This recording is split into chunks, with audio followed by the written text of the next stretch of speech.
As many of you already know, Jill Stein was our presidential nominee for last year.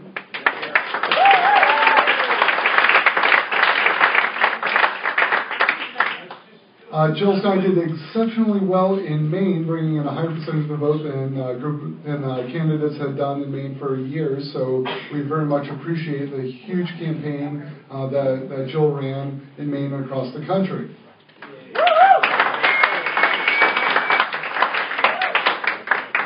And Jill Stein will go down in history as the presidential candidate who, through her own personal actions, brought some very high level of awareness to how our political system is a little bit unjust and unfair at sometimes. And she actually spent some time in some of our finer correctional institutions due to those actions. And, that really, showed to me how brave she is and how she's willing to not only talk the talk, but walk the walk. And when it comes time to it, she's willing to totally stand up to authority and do what's right.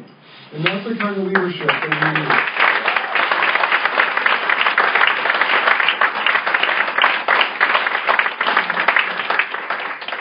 Jill Stein is a great activist. She's a doctor. She ran for governor in Massachusetts underneath the Green Rainbow Party. And she's extremely knowledgeable and articulate. And I'm not going to take up any more of her time. Everybody, let's welcome Jill Stein.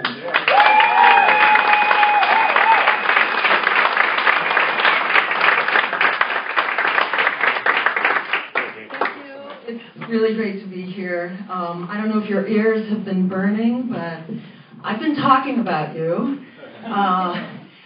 Really all over the world, or at least on both sides of the Atlantic, because this campaign just doesn't know when to quit, and it doesn't know where to stop. So, yeah, that's like what all of us are doing. And I keep coming back to Maine, and the Maine miracle that's going on in Portland, and you have so much to teach all over the country and all over the world, and I can't tell you how excited people are that we are standing up and starting to assert our power. So I want to give Maine a big special thanks.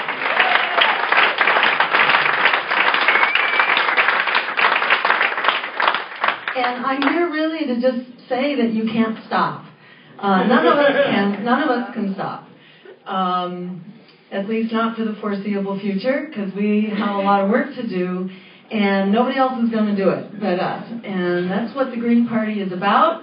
It's about our getting together across many issues, across geography, across generations, and across time, so that we can take back the promise of our democracy and the peaceful, just, green future we deserve. It is within our reach, and it all depends on us. So we're going to make it happen, and I'm here basically to share with you kind of a story about how it's actually happening. It's not that we need to win. We've actually already won. In the court of public opinion, people are with us. We have the majority agenda. We have the blueprint for how we're going to do it, and it's just a matter of turning the crank and rolling it out. So I'm really glad to be here.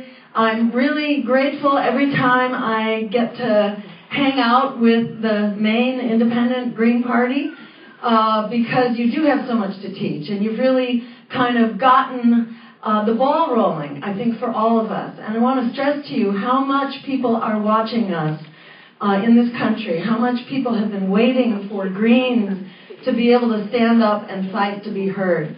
It's not as if we haven't been fighting. We have, but it's about fighting stronger, fighting more fearlessly, and fighting in a more organized way. And you guys have gotten really good at doing that. So, yeah, you keep it up. And I'm here to report back and take the videos with me to be able to share them with people. Because we got a lot of people who are standing up now and starting to run for office.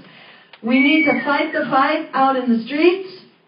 We need to fight the fight in our communities and for our schools, for our jobs, in our factories, for our workers. And we need to fight the fight in the voting booth, because if we fight it everywhere else, but not in the voting booth, the repression coming out of the voting booth will basically steamroll right over everything that we're able to do otherwise.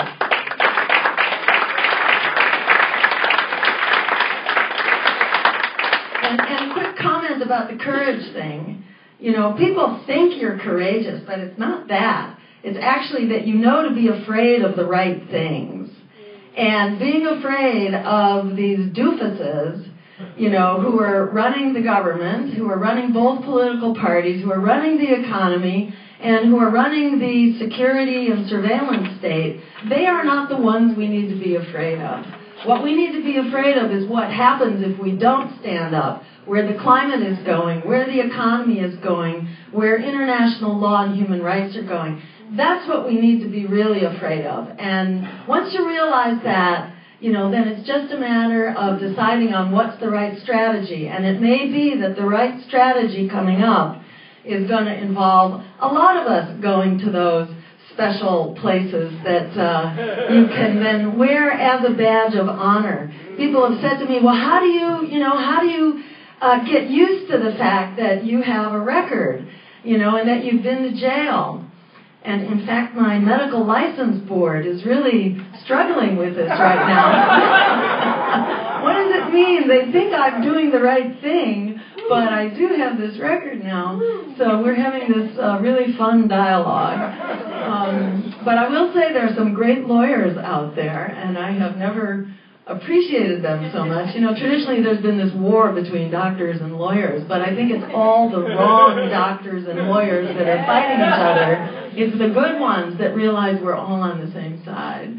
So, you know, I have to say it's no shame at all to have been to those special places, and I think it actually ought to be a required experience for anybody who presumes to run for office.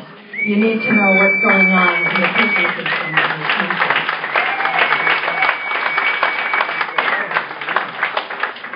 So, at any rate, I'm going to share with you this little set of slides, because sometimes a picture is worth 1,000 words, and we have a lot of people to talk to. There are a lot of people who agree with us. They just don't know it. Many of them do know it. You know, they just don't know that we're here and we are fighting for them. But they need to hear from us. So this little slideshow kind of puts together what the Green Party is all about, and how, in fact, we are winning. We, the people, are winning the fight for people, peace, and the planet. And you put us all together like that, and we are an absolutely unstoppable force. So this is a little slideshow that you can use, you can modify in whatever way you want. If you are a Green and you are fighting for the Green agenda, you know, here's a little starter kit, you know, if you want to use some pictures and tell the story. So you can go to the next slide. You know, the basic idea here is that we are rising up Green. There is a very powerful movement that is sweeping the country, that's really sweeping the planet. A movement for justice and democracy and a green future.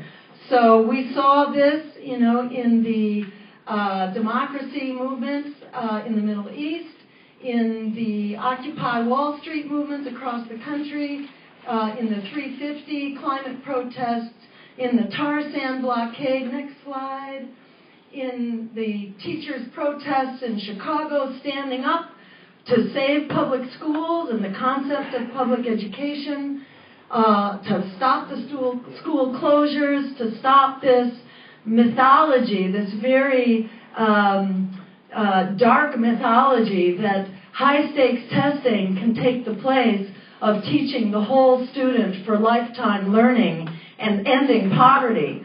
That is what education is really about. Yeah. And healthy food, I might add. Yeah.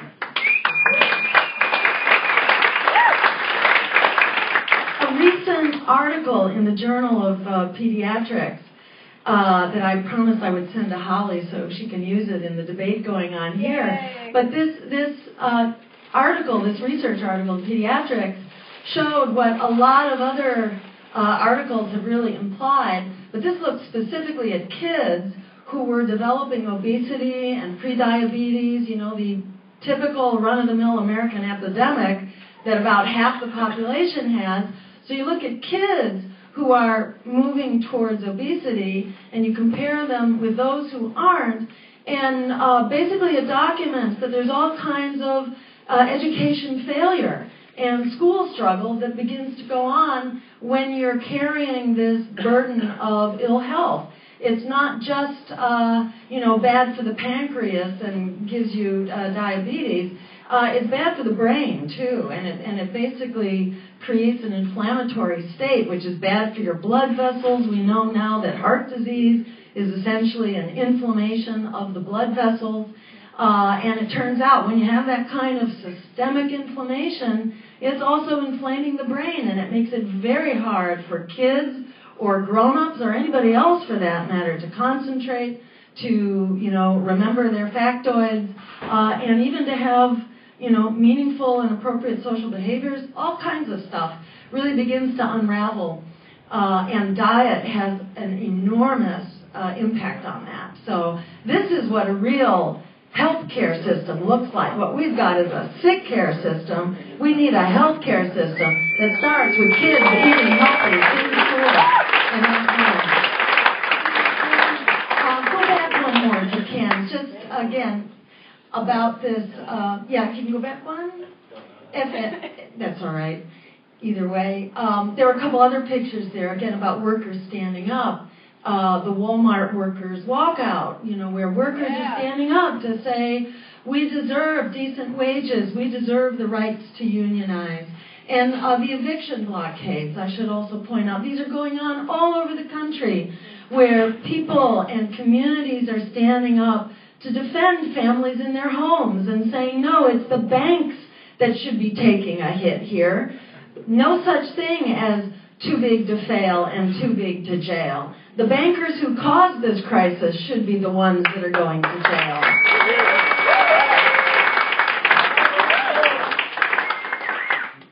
We see this movement for democracy and justice in the efforts to close down our aging and dangerous nuclear power plants.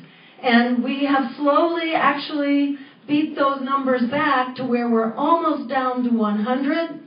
There are 2 new power plants underway, but it's not a done deal, and it ain't over till it's over. There's an effort right now to close down permanently the San Onofre nuclear power plant sitting on an earthquake fault on the West Coast. If we can close down San Onofre, we can close down every nuclear power plant, because they're all sitting on invisible faults.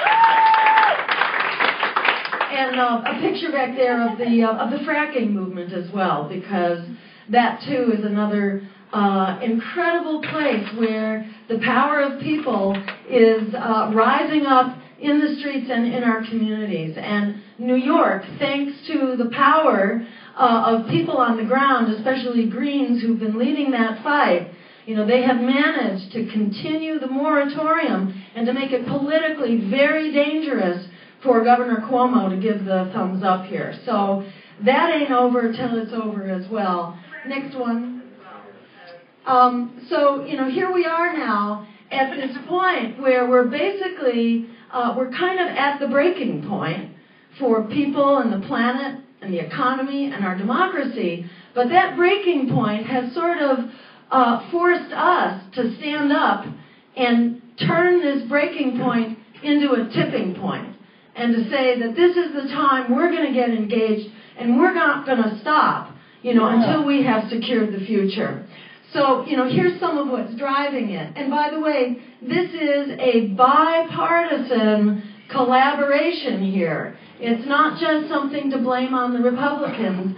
On every issue here, you basically have the Obama White House essentially going beyond what George Bush was able to do in his term. And part of the reason is this whole fear campaign that tells you don't dare stand up for what we deserve and for what we need. So you get this lesser evilism that tells everybody they got to be quiet because they can't make trouble for that lesser evil, and that's exactly what has allowed Barack Obama and company to go ahead and continue the Wall Street bailouts far beyond what George Bush ever did. You know, we're getting into tens of trillions now. It's still going on, by the way. $85 billion every month is being used to bail out the Wall Street banks right now. We should be bailing out our students instead of the banks. The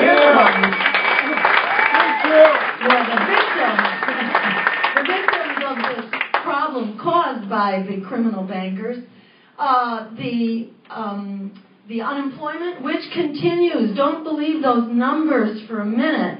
The latest numbers that came out showing some 160 or so jobs created. Well, if you get behind, those numbers and you start digging into them, even those numbers are not what they appear to be, because in fact the jobs that were created are the low-wage, insecure, and tending to be part-time jobs.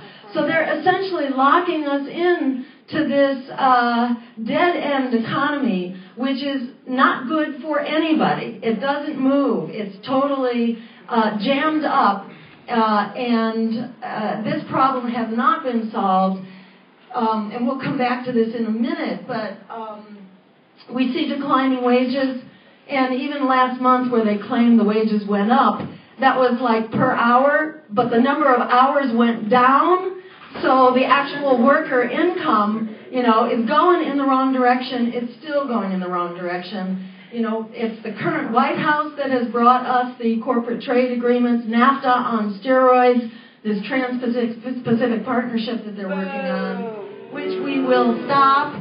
The attacks on Medicare and Social Security. Again, this is why, actually, I was persuaded to run for office about 2 years ago, a little more than that Barack Obama was saying, like to my disbelief and everybody else's, that we were going to solve this debt ceiling crisis, which really is not a crisis at all. It's a concocted excuse to go after Medicare and Social Security and Medicaid and our other basic security infrastructure. Obama was saying that this was how we were going to solve that problem, which is outrageous for a Democrat now to be leading the charge to dismantle the crown jewel of the New Deal and the Great Society. So this again, I thought, oh my God, we cannot let this go unchallenged. And we, the Green Party, are the only national party that could actually stand up and challenge this on a national level, which was why I felt obliged to join a recruiting committee and find some poor soul who might be willing to stand up and run. So just beware of joining recruiting committees. But the point is, this positioned us in this irresistible lineup to where we, the Green Party, were the ones standing up for American workers and the American people. And I thought, oh my God, we cannot allow this to go unchallenged, and we cannot allow this incredible opportunity to pass us by. So, once we were in the mix, suddenly Obama got very quiet about cutting Medicare and Social Security, and in fact ran on a platform at that point of saving Medicare and Social Security. But, I think it was in his acceptance speech, he actually said that we were going to have to make certain sacrifices to our healthcare system, etc., in order to balance the budget. So the minute the election was over, they were back again to their usual tricks. But this will serve us, we're exactly in the right position we want to be in right now to continue this fight. And the story just continues without end. All of these gifts that the duopoly has given us as the Green Party, the only party of resistance and transformation. Likewise on student debt, we need not only to bail out the students, at the rate that we're bailing out the banks right now, we could bail out the students within the course of the next year and have it over and done with. And while we're at it, we can also make public higher education free, as it should be.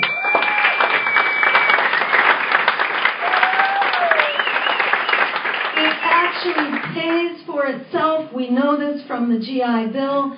For every dollar we invested in our returning soldiers to enable them to go to college, $7 was returned. Not 2 or 3, but 700% return on your dollar. It's like the best investment that exists out there. Same thing on the war. This was going to be the peace president who went on to expand the war in really every possible direction. We also have the pivot into Southeast Asia. We have the drone wars, which are basically going on all over the place and maybe coming to a community near you pretty soon. But we actually have a solution to that as well, which is local, in fact, because in our state legislatures as well as in our city councils, we actually have the power to forbid drones, even for surveillance purposes, to come to our communities. So Greens have a whole lot of solutions here, and one of the purposes of the campaign was to enable us to start getting those solutions out and to enable us to start networking better with each other across the country so that we can share the solutions being forged by green office holders all over the country. So there's great stuff. There's great stuff coming. Let me just jump also just to mention climate change and global warming, where the president pretends that he's doing the right thing with this all of the above strategy. All of the above is like saying, I'm going to give my child an all of the above diet. It will include a little bit of lead and some mercury and some pesticides and arsenic, but will also include some spinach and some blueberries. So, that's what global power is like. It's utter poison for the planet. So, next slide. So there's you in the middle saying, oh my gosh, where do I start? Next one. And again. And again. Oops. So I'm going to focus in on a little bit on the economy and on the climate, because if we can forge this coalition for a just and sustainable economy and a green economy, we've won. And the makings of that coalition are there on the ground right now. I'm going to talk to this just a little bit.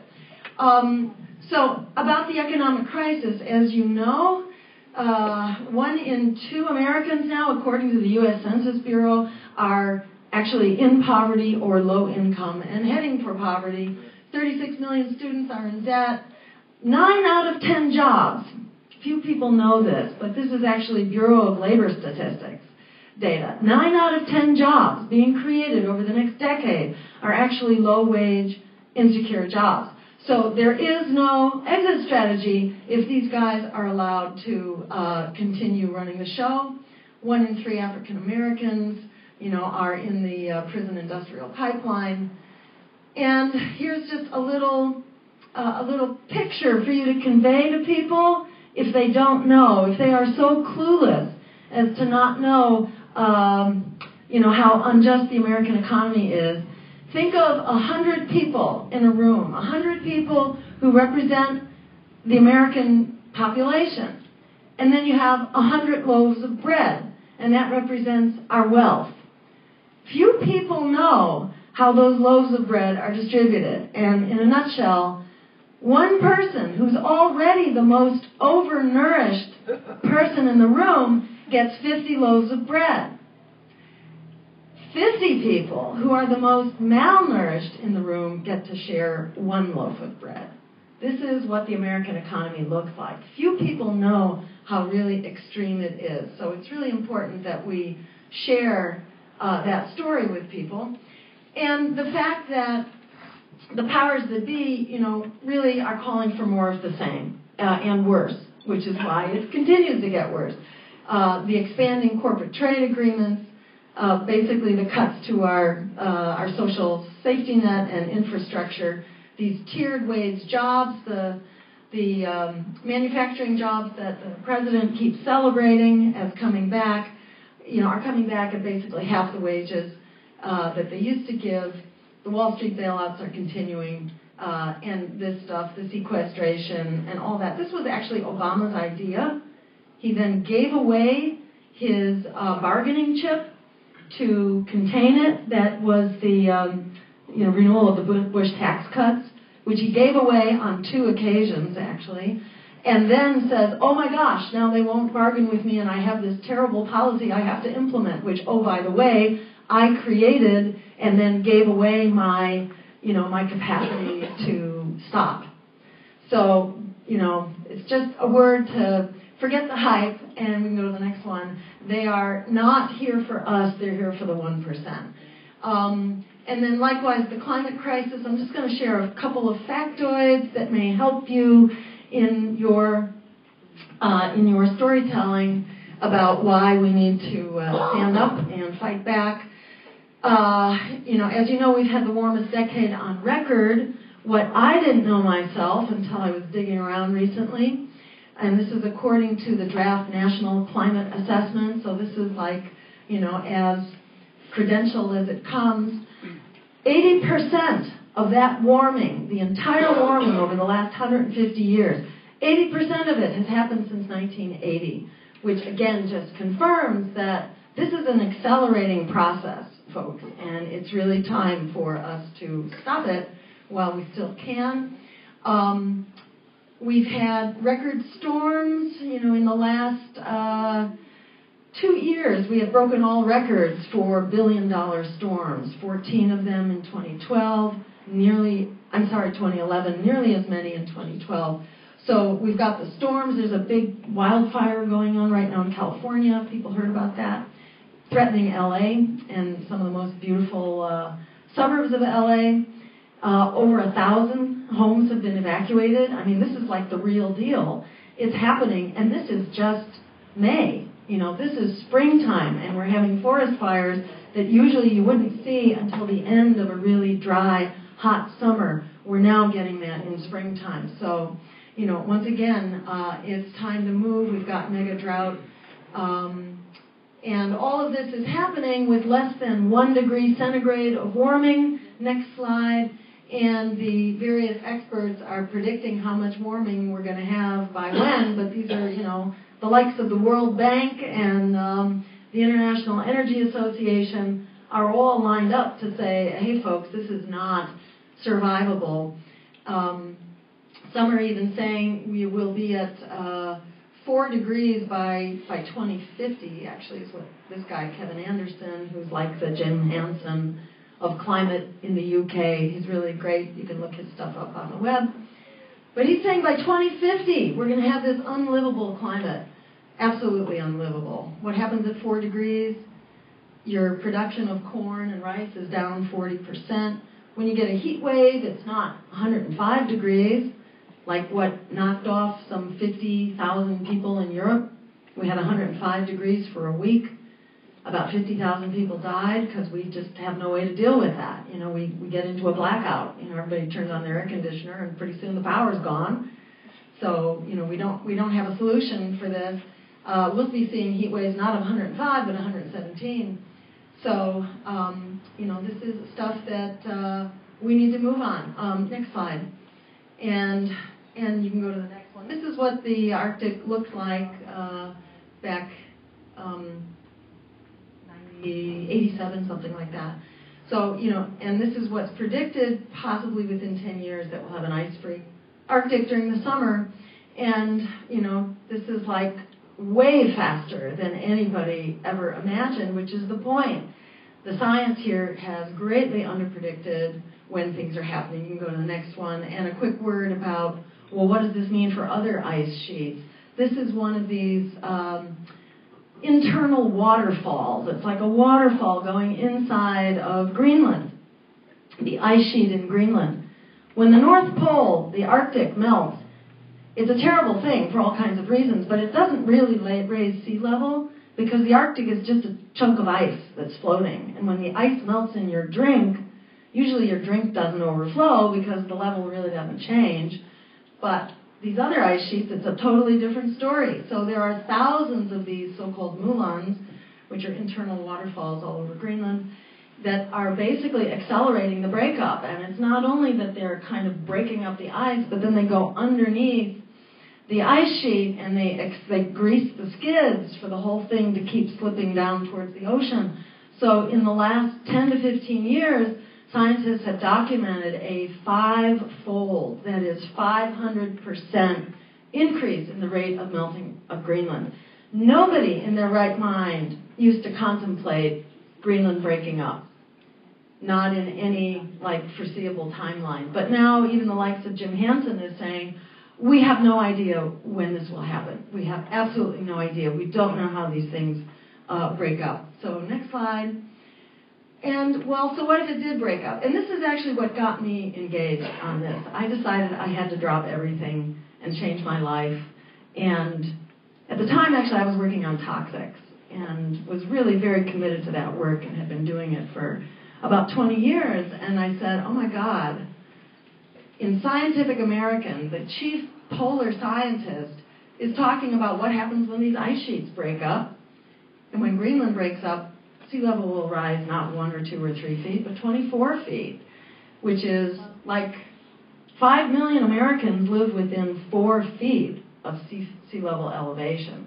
So you're talking absolutely massive migrations, the disappearance of places like Pakistan and things like that. And nobody knows when this will happen and how quickly it could happen. Hansen says this could happen over the course of a couple of years. Once this really starts, boom, sea level's going up really quick. So we don't want to go here. We don't even want to come near it. Next slide. This is, by the way, what Boston would look like. Here it is today. Next slide. This is 20 feet. So this is basically if Greenland went, and then if we began to lose part of the South Pole, the Antarctic. Next slide. That's basically Boston's gone. So, most of our big cities are within a few feet or 10 or 20, 30 feet of sea level elevation. So, next slide. This is just to point out we've been cycling our carbon levels for a long time. This is thousands of years, so this represents 500,000 years. And civilization basically developed right around here. And oops, look what just happened to the carbon level. This is like a total aberration of nature. This is why we cannot allow new sources of carbon to be exploited and unearthed. We just can't go there because right now we are in a place that's an absolute abomination of nature. And we have in our power the ability to stop that. And just keep that little graph in mind for when you wonder who to be afraid of. The cops who are coming to arrest you at the site of the pipeline, or a future that looks like that. This is what you want to be afraid of, not the cops. Next one. And the point here is that, what we hear from the White House is 17% below 2005 levels. That's the goal that Obama has adopted. That's essentially nothing. Nothing. The science has all been done with reference to 1990 levels and calls for 40% reductions over 1990 levels. And here's what, this is just smoke and mirrors to make people think that you're doing something. It's not. Next one. And you can keep going. Where's the climate leadership? This room is the climate leadership. That's where the climate leadership is.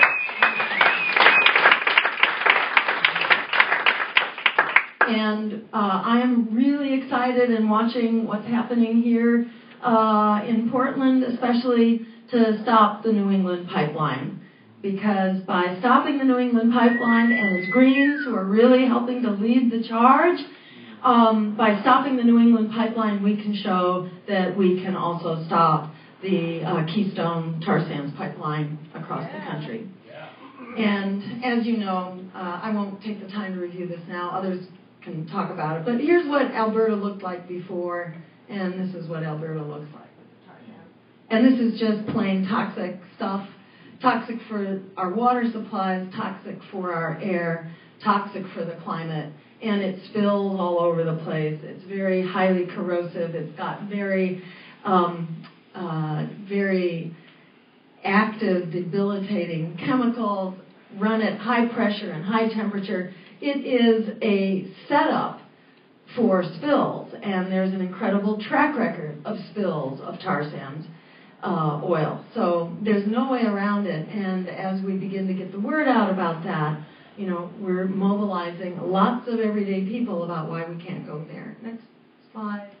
And when 50,000 people went to Washington to talk to the president and tell him to stand up to big oil and big gas, he was golfing with big oil and big gas. And this is the beautiful hotel owned by this guy, a big gas investor that Obama was golfing with, and this guy too. It was still awesome, though. It was still awesome. I'm sure it was. Absolutely. Okay, next one. But if you think sometimes that people just aren't listening up there in the White House, you're right. So this is what fracking pads look like. And again, this is just a matter of educating our neighbors because people just don't know what it means. The whole thing about the Keystone jobs is just plain baloney. It's 20 jobs which will be created because this is an automated pipeline. So it's not so hard to talk people out of that. But on the fracking deal, there's this this allure of jobs, and there are jobs, but these are really toxic jobs, and they ruin our communities. They don't give jobs to people in your communities. It's usually other guys who come in. It's a kind of a hit-and-run thing for your community, and then they're gone. So there's a wonderful case that's being made against fracking, and I think it's all about our getting network to share that information. And the courts, by the way, are supporting communities who stand up and ban fracking. I don't think there's a case that's been lost yet, and there are like 5 or 6 or 7 that have been won in New York, and I think in Pennsylvania, too. So there are actually many ways that we can fight this. Next one. And then I'm just going to quickly mention the Green New Deal, because fighting climate change is all about, I think, creating this coalition for people, peace, and the planet, because we get all of that out of doing right by the climate and with the Green New Deal. You can go on to the next one.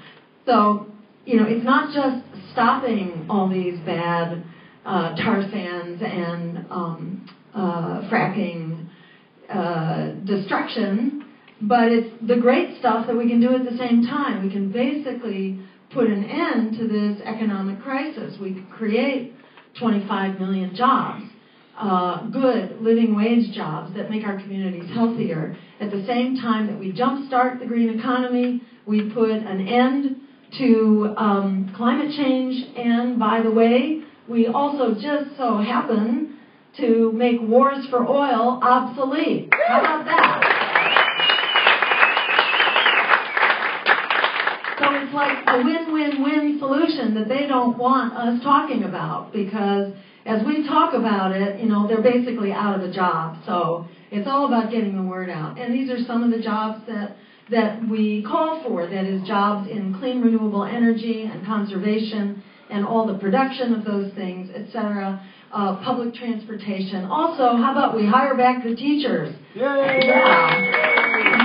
Hire back the teachers and get our kids into good child care and after school and home care and affordable housing construction. These are all the jobs that we can create within our communities. Next slide. The Green New Deal comes with an economic Bill of Rights, which calls for Medicare for all, ending student debt, tuition-free public higher education, and a moratorium on foreclosures. And by the way, we have more than enough money to pay for it, both at the national and at the state level.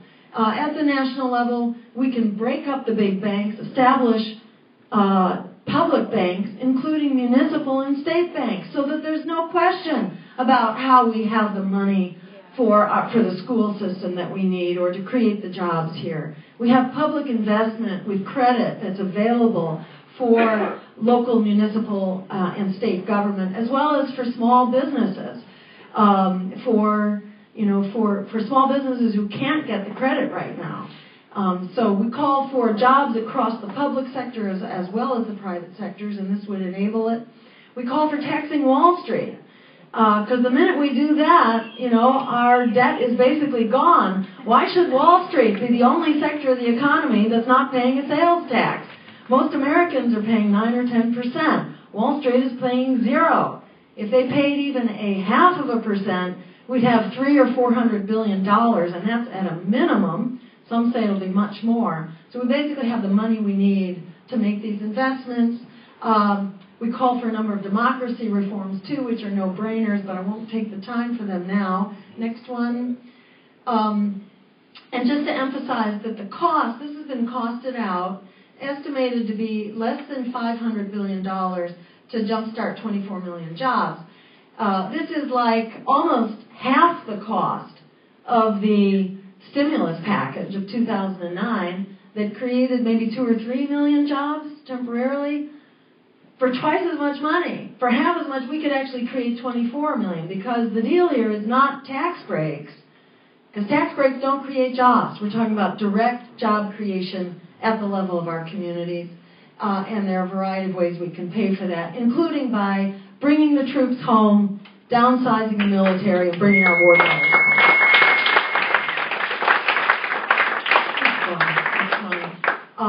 I'll just give a big shout out and thanks to the students who are pushing forward the divestment campaign. And a shout out to Maine for having the one college that has actually taken that ginormous step of actually divesting. Unity. So another shout out for Maine. Next one. Do divest from destruction. I like that one. Next. This is a justice issue. We talk about environmental justice and racial justice and economic justice. How about generational justice? Because all the justice issues are basically piling on to the younger generation. What society ever survives, let alone thrives, by devouring its young? And that's essentially what the fat cats are doing right now. They're treating the younger generation as basically a cash cow to be exploited as much as possible, creating a generation of indentured servants. Next slide. So when you start putting together that, 37 million students who are in debt, together with 1 out of every 2 Americans who's in poverty, guess what? We've got a quorum. We have critical mass to make the right thing happen. So why isn't it happening? There's this fear campaign out there that tells us we've all got to be working on the issues, but just don't get together in a political party, anything but that. So, really important for us to stand up and flick that switch. We've been told for decades, that it's very dangerous to stand up for ourselves, that we are in fact powerless. But in fact, it's just the opposite. We are powerful. We are so powerful that they don't dare talk about us. We don't have a press these days, as you know, as Pat was talking about. What we have is not a press, it's an O-press, and a repress, and a depress. So it's really important.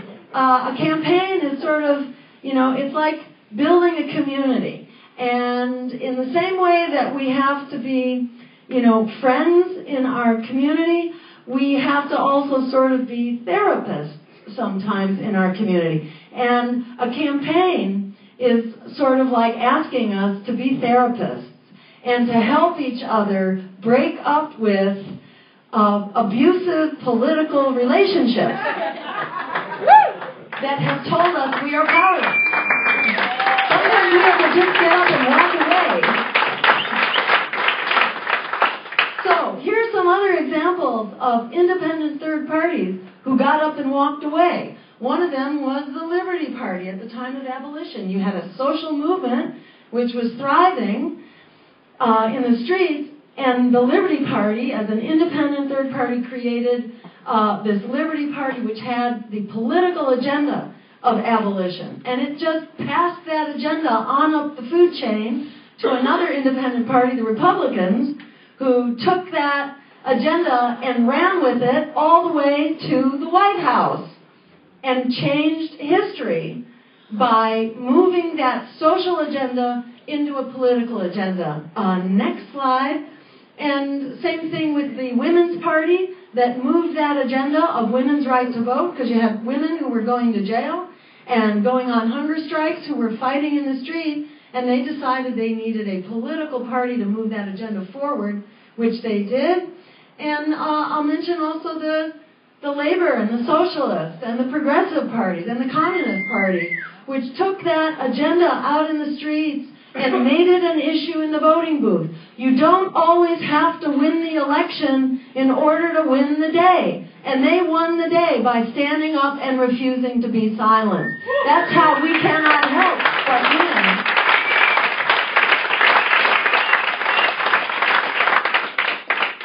Bearing this in mind, a political party, our job is to advance the vision, the agenda, and the demands of that social movement. We have a rising social movement for people, peace, and the planet, and it's our job. We are the only national party that can advance the agenda. People sometimes talk about the Greens as not being strong enough. Well, compare us to all the other non-corporate parties out there. Yeah. We are the only survivor among the crew.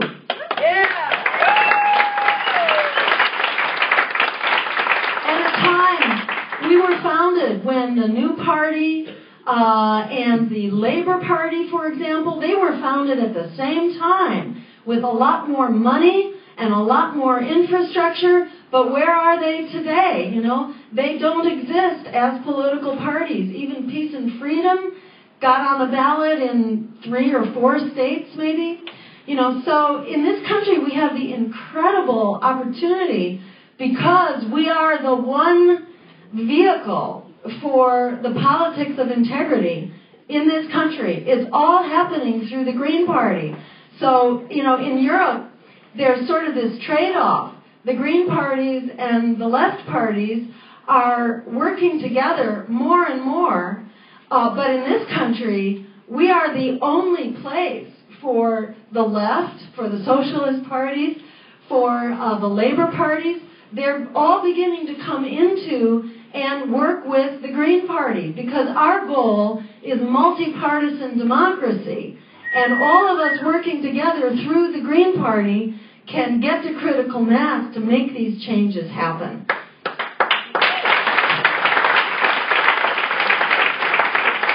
So, as Frederick Douglass said, power concedes nothing without a demand. It never has and it never will. It's up to us to bring that demand into the workplace.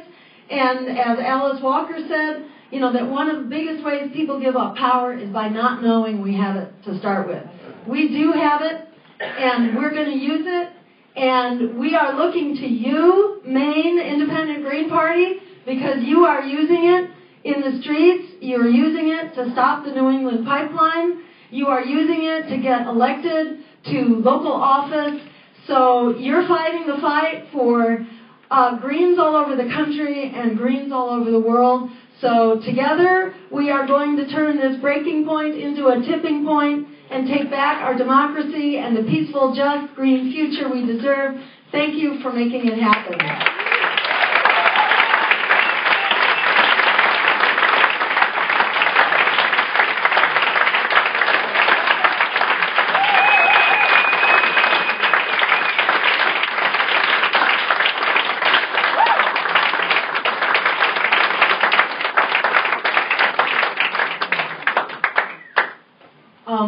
You've been very generous with your time and attention. We have time maybe for a couple comments and questions, maybe 2 or 3. Yeah, John. Okay, to what extent have you been able to address labor organizations, particularly the larger unions, and are you making progress, or are we making progress in that regard? Thank you for asking that question, because I think our success here really depends on our coming together with the labor movement. And I have to say that's happening to Greens all over the world, actually, and I was really surprised.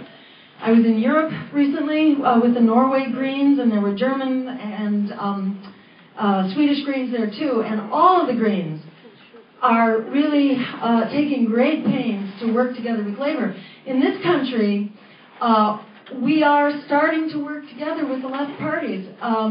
the various socialist parties, and there were a whole bunch of them. But we just held a joint conference in New York, an eco-socialist conference, and we had a wonderful reception there. The Greens and the Socialists are lined up, and in fact, we were both there at the February 17th demonstration in D.C., and we found that we were there spontaneously with exactly the same agenda. They were calling for the same New Deal. They were calling for the same, end to tar sands, end to this, expedited, all of the above. They had exactly the same critique that we did. So it was really exciting.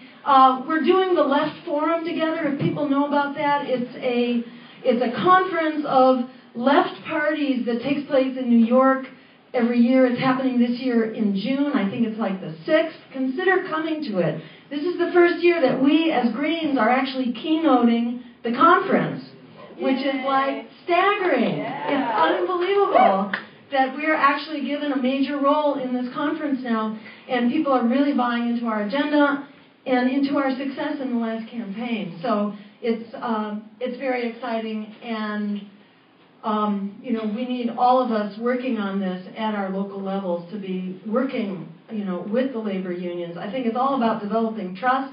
Labor is coming to a breaking point, especially around Obama's attack on Medicare and Social Security and all that. So the rank and file is breaking away, and it's kind of one union at a time. So let's keep it up. Yeah. Over here. In putting together a new county organization, would you recommend doing presentations like you just gave now, or getting people to run for office within the county?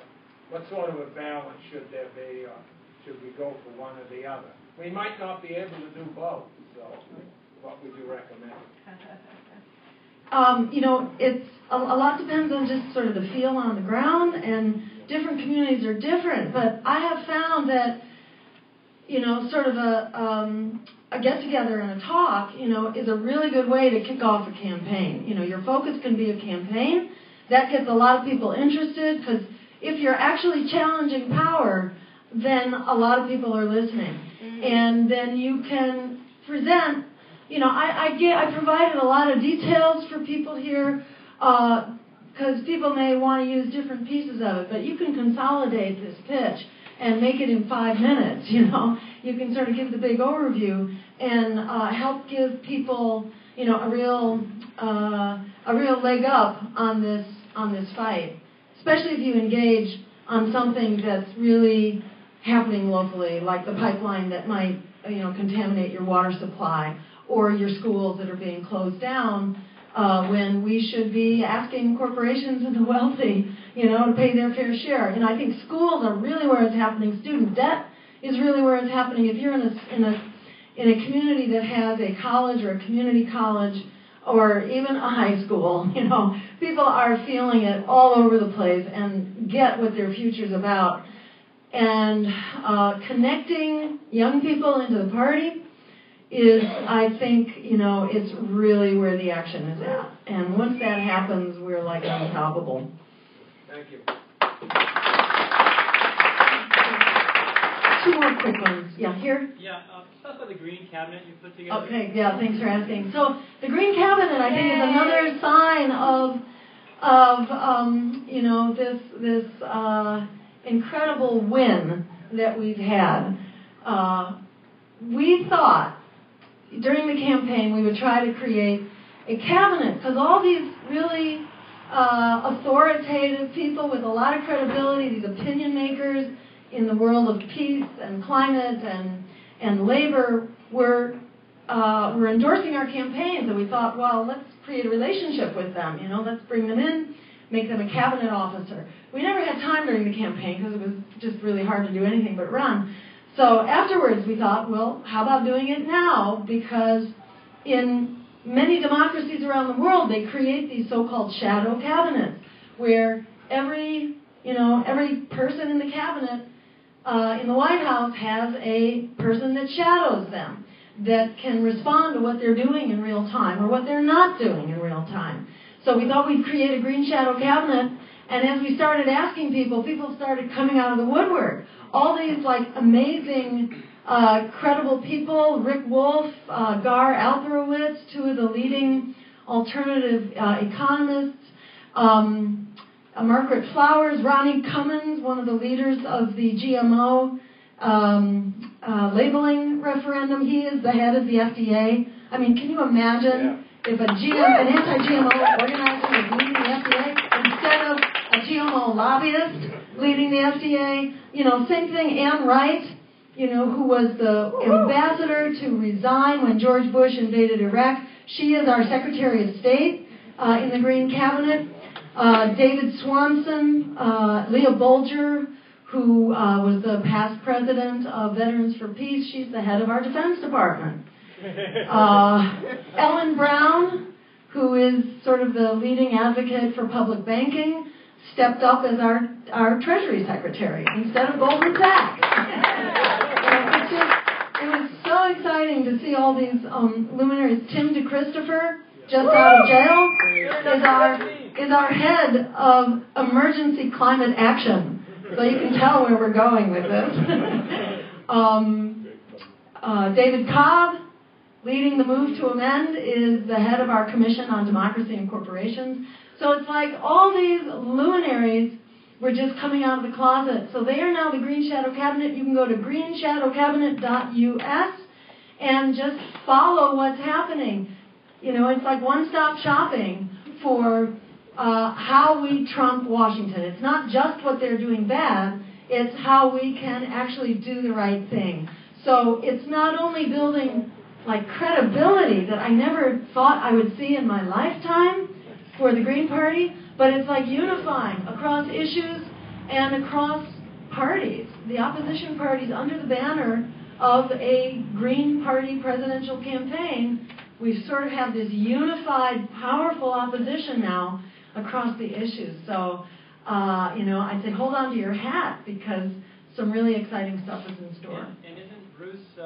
Oh, and there's Bruce. Okay, yes, absolutely. And yes, Bruce Gagnon. I want to give a big hand for it.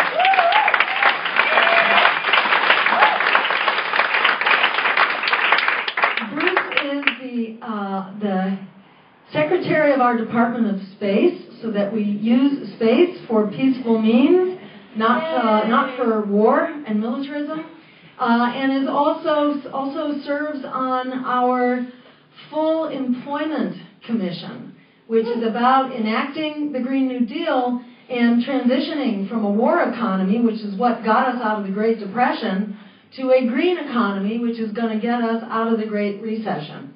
So, big thank you to Bruce, and also a big thank you for his first action as a cabinet secretary, which was to get arrested protesting the drones in upstate New York last week. So thank you for that.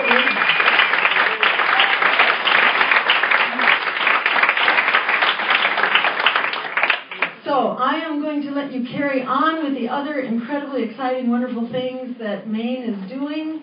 So just know how much your work is being appreciated across the country and around the world, and together we are unstoppable. Thank you.